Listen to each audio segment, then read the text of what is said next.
श्री कृष्ण गोविंद हरे मुरारी, हे नाथ नारायण वासुदेवा। हरे कृष्णा। आप सभी भक्तों का दिन शुभ और मंगलमय हो। भगवान श्री हरि विष्णु और माता लक्ष्मी का आशीर्वाद आप सभी भक्तों पर सदा सर्वदा बना रहे। भगवान आप सभी भक्तों की मनोकामनाओं को पूर्ण करे। आज हम ज्येष्ठ मास महात्म्य के 8वें अध्याय का श्रवण करेंगे। पिछले सभी अध्यायों को सुनने के लिए आप सभी भक्तों का दिल से बहुत बहुत धन्यवाद। तो आइए शुरू करते हैं आज की कथा। ऋषियों ने कहा, हे वक्ताओं, मैं श्रेष्ठ सूत जी आपके द्वारा वर्णित अनेक प्रकार के उपाख्यानों का हम लोगों ने श्रवण किया। अब भगवत भक्ति को बढ़ाने वाला जो अंश है उसे हम सुनना चाहते हैं। फिर सूत जी महाराज बोले कि हे मुनियों, भगवान शंकर ने देव ऋषि नारद के प्रश्न करने पर जिस पाप नाशक विज्ञान का श्रवण कराया था उसी को मैं कहता हूँ। आप सभी लोग ध्यान से सुने। एक समय की बात है, भगवान के प्रिय भक्त देव ऋषि नारद जी लोकों में भ्रमण करते हुए मंद्रांचल पर्वत पर गए। वहां भगवान शंकर से अपनी कुछ मनोगत बातों को पूछना ही उनकी यात्रा का उद्देश्य था। भगवान उमानाथ उस पर्वत पर विराजमान थे। नारद जी ने उन्हें प्रणाम किया और उनकी आज्ञा से उन्हीं के सामने वे एक आसन पर बैठ गए। हे महात्माओं, उस समय उन्होंने भगवान शिव से यही प्रश्न किया जिसे आप लोग मुझसे पूछ रहे हैं। नारद जी ने कहा कि हे भगवान, हे देव देवेश्वर, हे पार्वती पति, हे जगत गुरु, जिससे भगवत तत्व का ज्ञान हो उस विषय का आप मुझे उपदेश दीजिए। हे प्रिय भक्तों। फिर महादेव जी बोले कि हे नारद, सुनो, मैं वेदों की समानता करने वाले पुराण का वर्णन आरंभ करता हूँ, जिसे सुनकर मनुष्य सभी पापों से मुक्त हो जाता है। इस पृथ्वी पर 12,25,000 पर्वत हैं। उन सब में बद्री आश्रम महान पुण्यदायक एवं उत्तम है, जहाँ भगवान नर नारायण विराजमान है। हे नारद जी, मैं इस समय उन्हीं के तेज और स्वरूप का वर्णन करूंगा। हे ब्राह्मण, हिमालय पर्वत पर 2 पुरुष हैं जो क्रमशः नर नारायण के नाम से विख्यात हैं। उनमें एक तो गौर वर्ण के हैं और दूसरे श्याम वर्ण के हैं। श्याम वर्ण वाले पुरुष ही नारायण हैं। ये इस जगत के आदि कारण और महान प्रभु हैं। इनकी 4 भुजाएं हैं। यह बड़े ही शोभा संपन्न हैं। इनके 2 रूप हैं, व्यक्त और अव्यक्त, अर्थात साकार और निराकार। यह सनातन पुरुष हैं। हे सुव्रत, उत्तरायण में ही इनकी महती पूजा होती है। प्राय 6 महीनों तक इनकी पूजा नहीं होती, क्योंकि जब तक दक्षिणायन रहता है हिम से आच्छादित रहा करता है, इसलिए इनके जैसा देवता न अब तक हुआ है और न ही आगे होगा। बद्री का आश्रम में देवक निवास करते हैं। वहाँ उनका आश्रम है। अग्निहोत्र और वेद पाठ की ध्वनि वहाँ सदा श्रवण गोचर होती रहती है। भगवान नारायण का दर्शन करना चाहिए। उनका दर्शन करोड़ों हत्याओं का नाश करने वाला है। वहाँ अलकनंदा नाम वाली गंगा बहती है, उसमें स्नान करना चाहिए। वहाँ स्नान करने से मनुष्य महान पाप से मुक्त हो जाता है। उस तीर्थ में संपूर्ण जगत के स्वामी भगवान नारायण सदा ही विराजमान रहते हैं। हे नारद, एक समय की बात है, मैंने 1 वर्ष तक वहाँ बड़ी कठोर तपस्या की थी। उस समय भक्तों पर कृपा करने वाले भगवान नारायण, जो अविनाशी अंतर्यामी साक्षात परमेश्वर तथा गरुड़ कैसे चिन्ह वाली ध्वजा से युक्त हैं, वे बहुत प्रसन्न हुए और मुझसे बोले कि हे सुव्रत, कोई वर मांगो। हे देव, तुम जो चाहोगे वह सभी मनोरथ मैं पूर्ण करूंगा। तुम कैलाश के स्वामी साक्षात रुद्र तथा विश्व के पालक हो।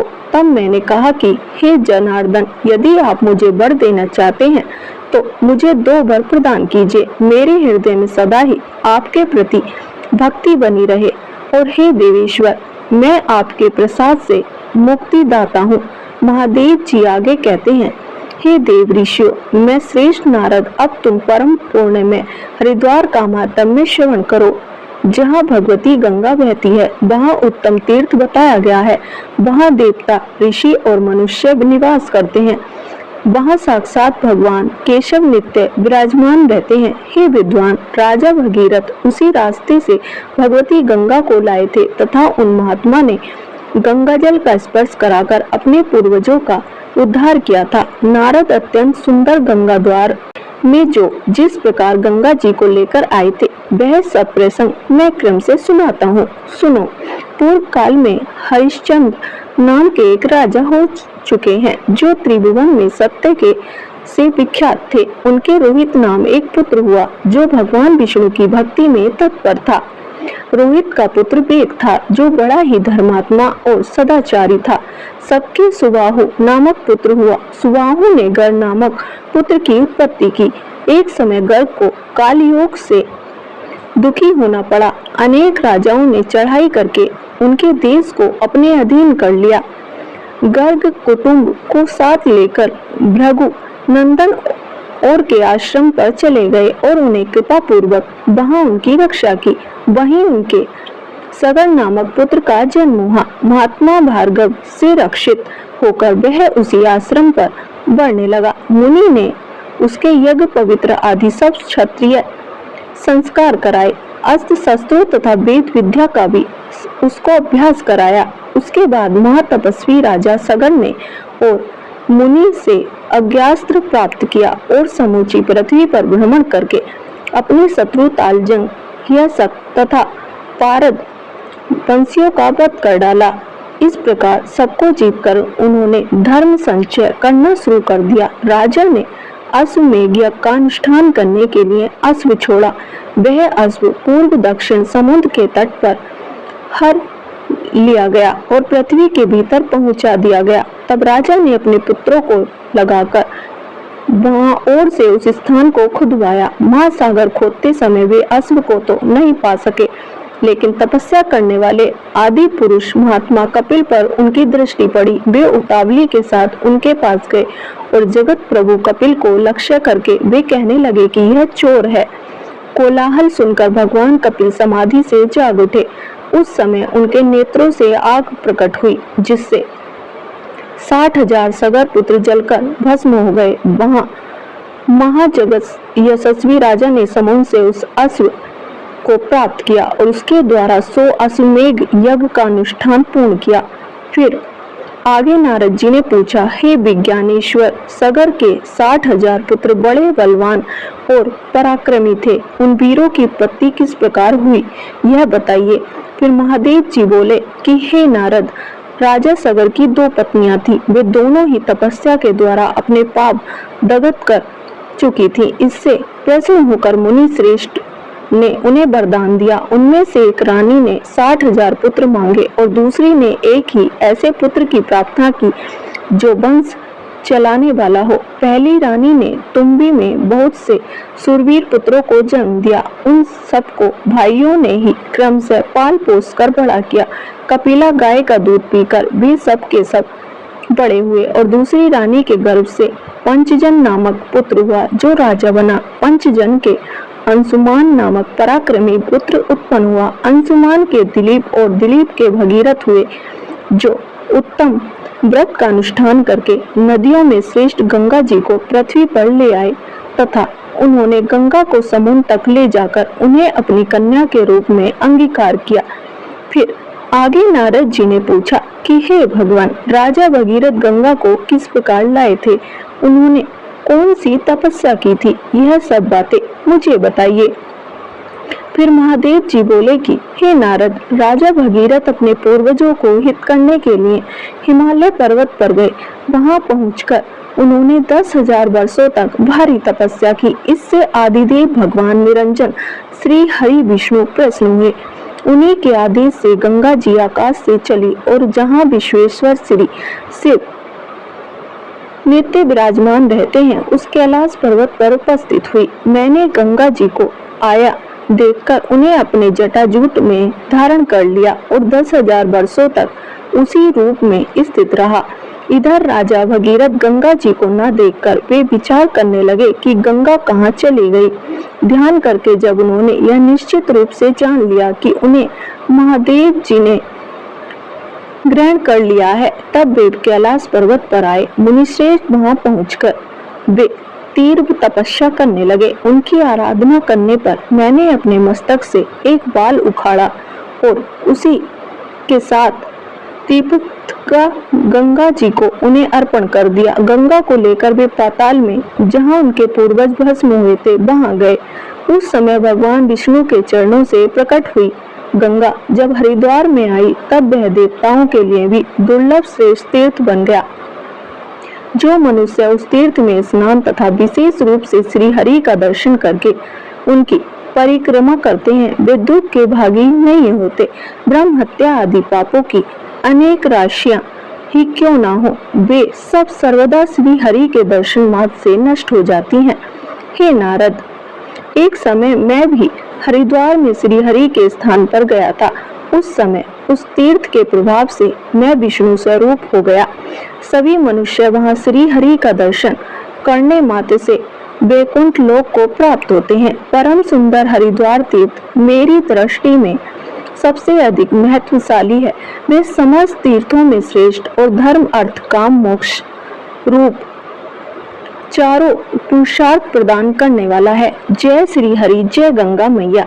हे प्रिय भक्तों, तो आइए अब ज्येष्ठ मास महात्म्य के आज की कथा का रसपान करते हैं, जिसमें हम सुनेंगे व्रत उपवास वर्णन महात्म्य। ज्येष्ठ मास का महात्म्य सुनने के लिए प्रतिदिन सुबह जल्दी उठकर ब्रह्म मुहूर्त में प्रातःकाल स्नान इत्यादि करके स्वच्छ वस्त्र धारण करके भगवान श्री हरि विष्णु का पूजन करना चाहिए।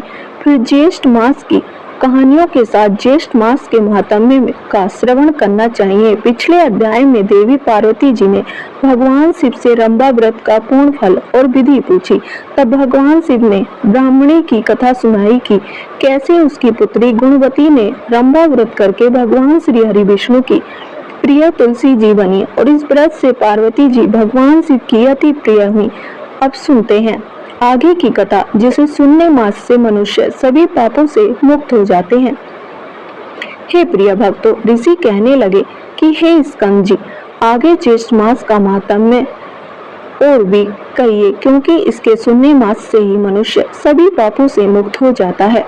फिर स्कंद जी कहते हैं कि हे ऋषियों, इस मास में उपवास करने से भगवान श्री हरि विष्णु अत्यंत प्रसन्न होते हैं। इसलिए इस मास में उपवास व्रत को करना चाहिए, क्योंकि मासोपवास व्रत 1,00,000 उपवास के समान होता है। एक मास प्रयत्न उपवास करना, प्रातः काल स्नान करना, जितेंद्रिय रहना अथवा कंद मूल फल खाकर रहना, पृथ्वी पर शयन करना, किसी का बुरा न सोचना, नित्य सोच आचार से युक्त रहना, सत्य वचन बोलना और प्रसन्न रहना चाहिए, अथवा कृष्ण पक्ष के एकम से लेकर त्रयोदशी प्रयत मद मोह आलस्य को त्याग कर व्रत करना चाहिए। पूजा स्थान में बैठकर व्रत करना चाहिए। त्रयोदशी के दिन मंगल स्नान करना चाहिए। पूजा स्थान में बैठकर पुण्य वाचन कर देवताओं का अधिवासन करके स्वर्ण, चांदी, तांबा तथा मिट्टी का घट स्थापित करें। उसमें पंचरत्न डालकर